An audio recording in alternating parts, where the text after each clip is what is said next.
साथियों नमस्कार। आज हम चर्चा करेंगे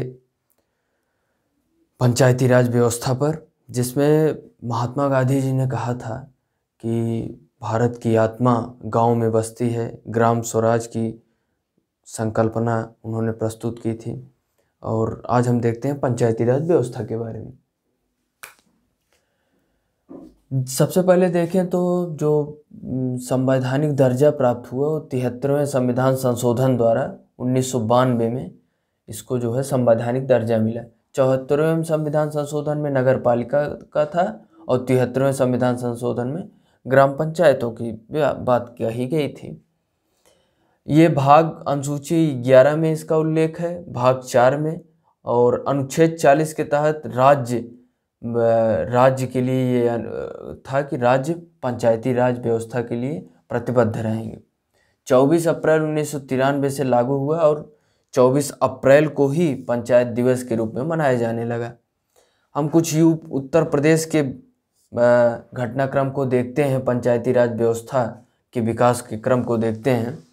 तो यूपी पंचायत राज अधिनियम 1947 और यूपी क्षेत्र पंचायत तथा जिला पंचायत अधिनियम 1961 में संशोधन के द्वारा संवैधानिक व्यवस्था को मूर्त रूप प्रदान किया गया।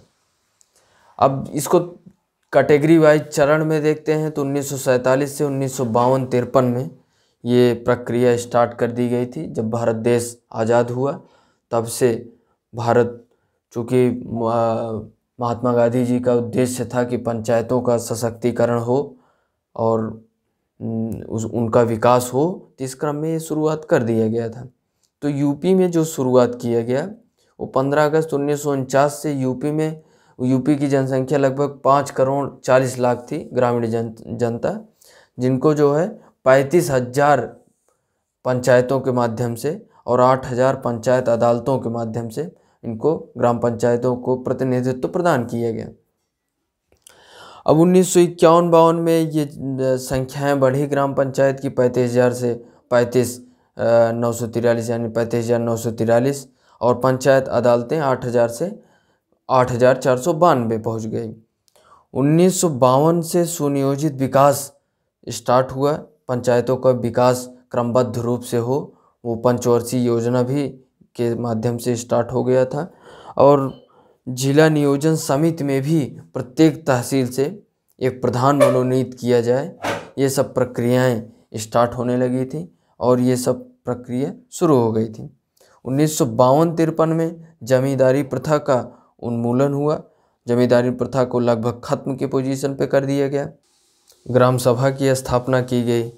तो ये सब प्रथम चरण में महत्वपूर्ण विकास किए गए, जिनके माध्यम से यूपी में पंचायती राज व्यवस्था में सशक्तिकरण के रूप में भारत में विकास हुआ, यूपी में विकास हुआ। और हम अब दूसरे चरण को देखते हैं। दूसरे चरण में हम देखते हैं कि 1953-54 से 1959-60 वर्ष के बीच में जो महत्वपूर्ण पंचायती राज व्यवस्था में यूपी में विकास हुआ। 1955 के चुनाव के बाद पंचायत अदालतें जो अभी तक गठित हो रही थी, 8,000 लगभग शुरुआत से 8,000 पंचायत अदालतें थी। बाद में इसमें उत्तरोत्तर विकास होता रहा और पंचायत अदालतों की संख्या भी बढ़ी। तो अब इनका नामकरण बदल दिया गया और इसको न्याय पंचायत कर दिया गया। 1959-60 में कृषि समिति का गठन किया गया, जिससे कृषि से संबंधित विकास के लिए, क्योंकि ग्रामीण अर्थव्यवस्था में सबसे महत्वपूर्ण कृषि होती है, तो इन सब पर विशेष ध्यान दिया गया। 1953 और 54 में तो विकास की प्रक्रिया चलती रही। वर्ष ये क्रम लगातार चलता रहा। और तीसरे चरण में हम देखते हैं, दूसरे चरण में एक चीज़ और बहुत महत्वपूर्ण है। इसमें एक काम जो बहुत ज़्यादा महत्वपूर्ण हुआ था, ये था कि 250 या इससे अधिक जनसंख्या वाले हर ग्राम में ग्राम सभा संगठित करते हुए उसमें उनकी संख्या को बढ़ा दिया गया। जो ग्राम पंचायतें थीं उनकी संख्या को और बढ़ा दिया गया और ग्राम पंचायतों की संख्या को बढ़ा के लगभग 72,425 हो गई थी। और 72,000 और ये न्याय पंचायतों की भी संख्या में वृद्धि की गई।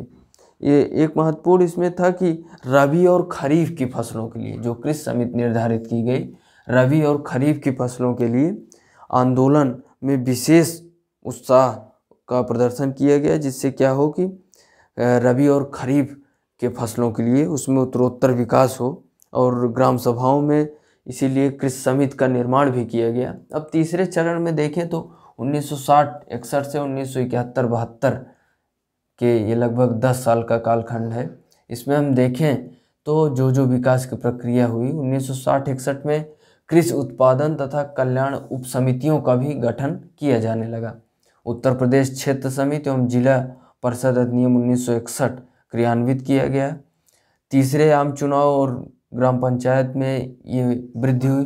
लगभग हर कालखंड में जो है, दूसरे चरण में अगर 10 साल में जो है, तो इसमें जो है ग्राम सभा और ग्राम पंचायतें, ये ग्राम पंचायत की संख्या लगभग बढ़ती ही जा रही है और न्याय पंचायतों की भी संख्या बढ़ रही है। ये सब क्यों हो रहा है? क्योंकि अब उत्तर प्रदेश की जनसंख्या में लगातार वृद्धि देखी जा रही है। पहले क्या था, लगभग 5 करोड़ की जनसंख्या थी, अब क्या है, अब लगातार ये इसमें वृद्धि होती जा रही है। तो इसी से ग्राम पंचायतें भी बढ़ेंगी और न्याय पंचायतें भी बढ़ती जाएंगी। चौथे चरण में देखें तो इसमें जो है एक महत्वपूर्ण घटना हुई। 30 अक्टूबर 1971 को पंचायत सेवकों को शासकीय कर्मचारी के रूप में नामित किया गया। यानी अब ग्राम पंचायतों में एक पंचायत सेवक भी रखे जाएंगे, जिससे वहाँ की विकास की प्रक्रिया और ही सरलता और सुगमता से चलती रहे। 1982 में मतदान की आयु में जो है 21 से घटाकर 18 कर दिया गया। यह हर उस युवा को जोड़ने का प्रयास किया गया जो 18 वर्ष की उम्र में लगभग जानने और समझने की दिशा में महत्वपूर्ण भूमिका अदा करते हैं। पाँचवें चरण को हम देखते हैं। पाँचवें चरण में 1983-84 से 1992-93 के बीच है। उसमें वर्ष 1988 में ग्राम पंचायतों ये 6वां निर्वाचन था। पंचायत राज अधिनियम में संशोधन किया गया। ग्राम पंचायत सदस्य पदों पर 30% महिला और कम से कम एक एससी सीट के लिए निर्धारित किया गया। एससी सीट मतलब शेड्यूल कास्ट, यानी जो पिछड़े तबके के लोग हैं उनको भी इसमें वरीयता मिली। जवाहर रोजगार योजना इसमें एक बहुत महत्वपूर्ण है, यानी स्वरोजगार, अल्प रोजगार, बेरोजगारी को दूर करने के लिए इसमें पुरुष और महिला बराबर की हिस्सेदारी के रूप में भूमिका मिली कि उनको काम मिले और उनको रोजगार मिले। 6वें चरण में यदि हम देखें तो 1993-94 से, जिसमें जो है लगभग उसी समय से हमारा 73वें संविधान संशोधन के तहत तब तक संवैधानिक दर्जा भी प्राप्त हो गया था। तब इसी के तहत जो है 33% महिलाओं का आरक्षण भी हो गया था और भी अच्छी प्रक्रियाएं स्टार्ट हो गई थी। 1995 हम देखें तो बहुत ही महत्वपूर्ण विषय वस्तु को फॉलो किया गया। एक विकेंद्रीकरण प्रशासनिक व्यवस्था को स्थापित किया गया। उसमें कहा गया कि एक उच्च स्तरीय कमेटी गठित हो, जिससे जो है प्रशासनिक व्यवस्था को सुधार किया जाए और ज़्यादा से ज़्यादा लोगों को ग्राम पंचायतों से जोड़ा जाए, जिससे जो है वो समृद्ध हो सके, उनके विकास की प्रक्रिया में समृद्धता आ सके। अब ये 6वें चरण में जो 1993-94 से ये प्रक्रिया लगातार चल रही है। हम आगे भी और चरणों को समझने का प्रयास करेंगे, लेकिन इसमें एक बहुत महत्वपूर्ण था कि बलवंत राज मेहता समिति जो बनी थी पंचायतों के विकास के तीसरे चरण में, उसमें था कि यूपी क्षेत्र समिति एवं जिला परिषद अधिनियम 1961 को क्रियान्वित किया जाए। अब हम देखते हैं कुछ समितियां हैं, जैसे बलवंत राय मेहता समिति 1957 में आई। उसमें था कि ये इस समिति के निर्देशन से, इस समिति के प्रपोजल से त्रिस्तरीय पंचायत यानी ग्राम पंचायत, क्षेत्र पंचायत और जिला पंचायत, ग्राम पंचायत में प्रक्रिया और क्षेत्र पंचायत की प्रक्रिया और जिला पंचायत की एक कैटेगरी बनाई गई और इनकी ये सिफारिश को माना गया। अशोक मेहता समिति आई, इन्होंने ये सिफारिश की कि अपनी रिपोर्ट दी कि पंचायत प्रणाली को द्विस्तरीय कर दिया जाए। यानी इनकी जो सिफारिश थी इसमें क्या था कि 2 स्तरीय अर्थात राज्य एवं जिला स्तर पर पंचायतों का सिफारिश किया जाए। अब जो बीपी के राव समिति है 1985 में, उन्होंने कहा कि इस समिति में ने राज्य पर स्तर पर राज्य विकास परिषद और जिला स्तर पर जिला विकास परिषद, यानी राज्य पर राज्य विकास परिषद और जिला स्तर पर जिला विकास परिषद। तो इनका ये महत्वपूर्ण था, इनकी रिपोर्ट थी।